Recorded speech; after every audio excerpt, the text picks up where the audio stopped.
अस्सलामुअलैकुम। Welcome to travel with सन्नान बिन मंसूर। उम्मीद करता हूँ आप खैरियत से होंगे और ईमान के आला तरीन दर्जे पर होंगे। अल्लाह रब्बुल आलमीन से दुआ है कि वो आपको सलामत रखे, आपको आपके मकासद में कामयाबी अता फरमाए। लास्ट टाइम मैंने दो वीडियोस बनाई थी माइक्रोनेशिया से मुतल्लिक। एक तो माइक्रोनेशिया कंट्री के बारे में कि माइक्रोनेशिया कंट्री की लोकेशन क्या है, और दूसरा मैंने बनाया थी वीडियो कि माइक्रोनेशिया आप पाकिस्तान से या एशिया से आप कैसे पहुंच सकते हैं, इंडिया से, बांग्लादेश से, नेपाल से या पाकिस्तान से आप माइक्रोनेशिया कैसे पहुंच सकते हैं। तो मुझे बहुत ज़्यादा इनबॉक्स आए हैं व्हाट्सएप पे, मुझे क्यूरीज मिली हैं जिसमें उन्होंने पूछा है मेरे दोस्तों ने, मेरे अहबाब ने, मेरी यूट्यूब फैमिली ने कि सर ये भी बताएं कि वहाँ पर रहने का खर्चा कितना होगा, वहाँ पर वर्क परमिट कैसे ले सकते हैं, और इसके अलावा वहाँ पर एवरेज सैलरी कितनी है, कौन कौन सी जॉब्स वहाँ पर मौजूद है, हम कैसे सेटल्ड हो सकते हैं। तो ये आज की सारी चीज़ें हम आज की अपनी इस वीडियो में डिस्कस करेंगे। मैं कुछ चीज़ें और भी बता दूं जो मिस हुई हैं बताने में। मिसाल के तौर पर हमने आज ये अपनी इस वीडियो में डिस्कस करना है which jobs are in demand in Micronesia, important websites जहाँ पर आप अप्लाई करके 100% वर्क परमिट ले सकते हैं माइक्रोनेशिया का। ठीक है। और फिर उसके बाद पॉपुलर इंडस्ट्रीज कौन सी हैं माइक्रोनेशिया में। फिर उसके बाद टाइप ऑफ वर्क परमिट जो है ना, वहाँ पर किस तरह के किस तरह के जो है ना वो वर्क परमिट मिलते हैं। ठीक है। फिर उसके बाद रिक्वायरमेंट्स क्या है वर्क परमिट के लिए। और फिर उसके बाद है जी, अल्लाह आपका भला करे, टाइम फ्रेम यानी कितने टाइम में उसकी प्रोसेसिंग टाइम क्या है। और last one is Micronesia work permit cost, उसकी कॉस्ट कितनी है। So these are the things which we have to discuss in this video. So if you people did not subscribe my channel, please don't forget to subscribe my YouTube channel. Inshallah Tabarak wa Ta'ala, I will share with you people a very informative and research based content ताकि आपके कुछ ना कुछ लाजमी काम आए। मैं आपके किसी ना किसी हिस्से में, आपके करियर के हिस्से में किसी ना किसी हद तक ट्रैवल विद सन्नान बिन मंसूर के प्लेटफॉर्म से आपको कुछ ना कुछ फ़ायदा मिले जो हमारी वीडियोस देख रहे हैं। So let's start. आज की हम अपनी वीडियो में सबसे इम्पॉर्टेंट क्वेश्चन जो हम करने लगे हैं वो ये है, is it easy to get a job in Micronesia और डिफिकल्ट। तो answer is that it can be difficult for anyone who is coming from overseas. जो किसी दूसरे मुल्क से आ रहा है उसके लिए ये आसान भी नहीं है और मुश्किल भी नहीं है माइक्रोनेशिया में जॉब मिल जाना।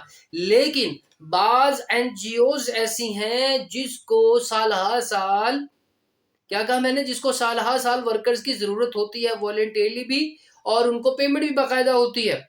तो इन केस अगर आपको वहां पर जॉब नहीं मिलती तो आप इन ऑर्गेनाइजेशन में, एनजीओ यानी नॉन प्रॉफिट ऑर्गेनाइजेशंस का आप हिस्सा बन के वहां पर अपना टाइम पीरियड बढ़ा सकते हैं। और अगर आपको टाइम पीरियड बढ़ाने का मौका मिल गया, इट्स मीन कि आप वहां पर स्टे करने के अहल हैं, आप वहां पर स्टे कर सकते हैं कहा माइक्रोनेशिया में।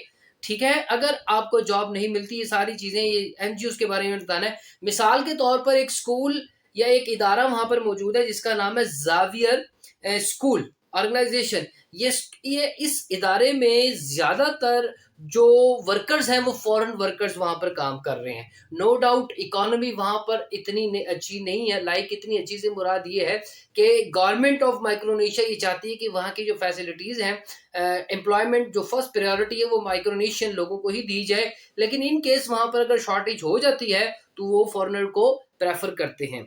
ठीक हो गया। अच्छा जी, अब आ जाए जी, जरा हम अपने पहले क्वेश्चन की तरफ चलते हैं। Type of Micronesia work permit, किस तरह के जो है ना वो वर्क परमिट वहां पर मौजूद है, कहाँ पर, माइक्रोनेशिया में। अच्छा जी, there are several type of work permit in Micronesia. The first one is private employer workers. ये वो एम्प्लॉयर्स होते हैं जो प्राइवेट या जिसे आप कह लीजिए निजी इदारे होते हैं, जो गवर्नमेंट के बनाए हुए रूल्स के मुताबिक उनको फॉलो करते हुए अपना स्पॉन्सर करते हैं फॉरेनर्स को और उनको अपने पास काम के लिए बुलाते हैं। फिर उसके बाद आ जाता है गवर्नमेंट वर्कर, और फिर उसके बाद non government worker, foreign investor permit, foreign government official permit, work permit, research permit, missionary permit and sales person. These are the types of work permit which are having in Micronesia right now.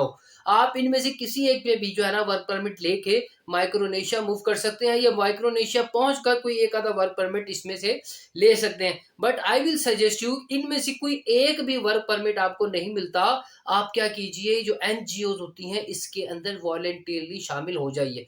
Main purpose हमारा क्या है, main purpose ये है Micronesia में हमारा पहुंचने का, वो ये है कि हम वहां पहुंचे, थोड़ा सा टाइम गुजारें। अगर आप वहां पर 2 साल गुजार लेते हैं, 3 साल गुजार लेते हैं एनजीओ में, तो आप वहां पर अहल हो जाते हैं टीआरसी के लिए और पीआर के लिए। और इसका मतलब है कि आप पासपोर्ट की तरफ रीड कर रहे हैं। If in case if you are eligible micronesian passport, it's mean you people are eligible to travel 140 plus countries, और आप इजीली एंटर हो सकते हैं यूएसए में through Micronesian passport. So these are the types of work permit मैंने बताया। In case अगर आपको वर्क परमिट नहीं मिलता, you can join any NGO in Micronesia. Now let's talk about कि माइक्रोनेशिया में कौन सी जॉब डिमांड है, कौन सी इंडस्ट्रीज इन डिमांड है जो बहुत ज्यादा चलती हैं। There are 3 industries which are in demand, जहां पर एम्प्लॉयर्स को एम्प्लॉय की जरूरत होती है। उनमें कौन कौन सी है? सबसे पहले है एग्रीकल्चर। समंदर साइडों पे एक जजीरा नुमा मुल्क है ये, तो एग्रीकल्चर का काम यहाँ पर ज्यादा होता है। फिर उसके बाद और दूसरे नंबर पे आ जाता है फिशरीज। फिशरीज का काम यहाँ पर बहुत ज्यादा है, ठीक है। थर्ड नंबर पे टूरिज्म।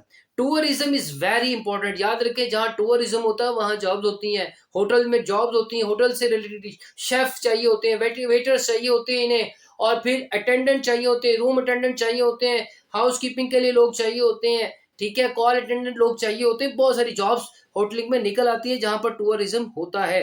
क्लियर हो गया मेरी बात आपको? So these are the jobs in demand. Now let's talk about which are the website you can apply from Pakistan, India, Sri Lanka और बांग्लादेश से, जहां पर आप अप्लाई करके माइक्रोनेशिया का वर्क परमिट हासिल कर सकते हैं। वो वेबसाइट कौन सी है, मैं आपको लिंक भी शेयर कर दूंगा, ठीक है। उसके अंदर है जी career jet, Indeed, micronesia.craigslist। These are the important websites जहां पर आपको माइक्रोनेशिया का वर्क परमिट भी मिल सकता है और जॉब इन डिमांड भी आपको मिल सकती हैं। क्लियर हो गया? अच्छा जी, now let's talk about the what are the requirements of work permit. Work permit की रिक्वायरमेंट क्या है, आपके पास क्या क्या होना चाहिए? सबसे पहले आपके पास एक ऑफिशियल एम्प्लॉयमेंट लेटर होना चाहिए, जिसे जॉब ऑफर लेटर कहती है, ठीक है, जो एम्प्लॉयर आपको देता है। फिर उसके बाद आपके पास एक वैलिड पासपोर्ट होना चाहिए जो एटलीस्ट 6 मंथ, ठीक है, ज्यादा होना बहुत अच्छी बात है, लेकिन मिनिमम जो है ना वो 6 मंथ तक होना चाहिए। बर्थ सर्टिफिकेट, फिर उसके बाद police clearance, home country for the most recent place of resident, आप जहां पर रहते हैं वहां का आपके पास एक पुलिस करेक्टर सर्टिफिकेट भी होना चाहिए, ठीक है। मेडिकल सर्टिफिकेट एक होना आपके पास जरूरी है, ठीक है। अच्छा जी, फिर उसके बाद आ जाए माइक्रोनेशिया वर्क वीजा एप्लीकेशन। आप इसकी एप्लीकेशन कैसे सबमिट कराएंगे, मैंने बताया वो 3 वेबसाइट्स आपको जो बताई हैं, वहां पर आप जाएंगे, आप देखेंगे आप कौन सी स्किल्स में, कौन सी जॉब में आप फॉल कर रहे हैं, उसको ओपन करेंगे। आप अपने नेसेसरी डॉक्यूमेंट्स कौन से नेसेसरी, उसमें आपके एजुकेशनल डॉक्यूमेंट्स हैं, एक्सपीरियंस डॉक्यूमेंट्स हैं, उसके अंदर आपका पुलिस सर्टिफिकेट है, उसके अंदर आपके पासपोर्ट है, पिक्चर्स हैं, ठीक है, ये सारे डॉक्यूमेंट्स हैं जो आपने पास रखने हैं। फिर उसके बाद आपने ऑनलाइन एप्लीकेशन है उसको अप्लाई ओपन करना है, उसे फिल करना है और अपनी पे करनी है फीस। किसकी फीस पे करनी है? वर्क परमिट की फीस पे करनी है, ठीक है। And wait for the processing of the visa. अब मैं आपको आगे चल के वीजा की फीस भी बताऊंगा कि वीजा की फीस कितनी है। टाइम फ्रेम क्या है जी इसका? मैक्सिमम, मिनिमम 1 वीक और मैक्सिमम 2 वीक्स, यानी 14 डेज, मिनिमम 7 डेज और मैक्सिमम 14 डेज के वर्किंग डेज में, सैटरडे संडे निकाल के, इसमें आपका प्रोसेसिंग सारी हो जाती है। Now let's talk about the fees. Fees कौन सी है? अगर आप गवर्नमेंट वर्कर टाइप वीजा पे जाते हैं तो इसकी $5 फीस है। अगर आप नॉन गवर्नमेंट वर्कर पे जाते हैं इसकी फीस $50 है। और अगर आप फॉरेन इन्वेस्टर पे जाते हैं उसकी फीस है $100। और अगर आप मिशनरी वीजा पे जाते हैं इसकी फीस है $10। और अगर आप रिसर्चर वीजा पे जाते हैं इसकी फीस है $25। So these are the things which are very important about how to work in Micronesia and how to find work in Micronesia. In case अगर आपको काम नहीं मिलता, वो स्ट्रैटेजी भी मैं आपको बता चुका हूँ, फीस भी मैंने बताई, फीस कितनी है, वर्क परमिट की रिक्वायरमेंट क्या है, वो भी मैंने आपको सारी बताई। अब आपका काम ये है कि सारे डॉक्यूमेंट प्रिपेयर करें, फौरन से अप्लाई करें, बैठे नहीं, इंतजार ना करें किसी भी चीज़ का। लास्ट चीज़ एक जो रहेगी वो बताने में, वो मेरी ये थी कि लिविंग कॉस्ट क्या है वहाँ पर। लिविंग कॉस्ट पर पर्सन जो है ना, वो रेंट मिला के वो तकरीबन कोई 1300 से $1400 बनती है। अगर आप सिटी सेंटर से दूर जाते जाएंगे, आपका रेंट कम होता जाएगा। अगर जैसे जैसे डेंसली एरिया में आते जाएंगे, आपका रेंट भी इंक्रीज होता चला जाएगा। ठीक है। एवरेज सैलरी वहां पर तकरीबन 2000 जो है ना, वो $2000 से प्लस पे जाती है एवरेज सैलरी। ठीक है। तो अब आपने ये देख लेना है कि आपके लिए क्या फिजिबल है, क्या सूटेबल है। होपफुली ये वीडियो आप लोगों के लिए बहुत ज़्यादा कारआमद साबित हुई होगी। सेकेंडली, जो लोग माइक्रोनेशिया में काम करना चाहते हैं, जो लोग माइक्रोनेशिया में सेटल होना चाहते हैं, उनके लिए वीडियो बड़ी बेहतरीन है। उम्मीद करता हूँ आप लोगों के लिए ये बहुत ज़बरदस्त अपॉर्चुनिटी है। अल्लाह करे आप लोगों को कामयाबी मिले हमारे ट्रैवल सन्नान बिन मंसूर के प्लेटफॉर्म से, और आपकी कामयाबी ही हमारी कामयाबी है। Thank you so much for watching Travel with Sannan bin Mansoor.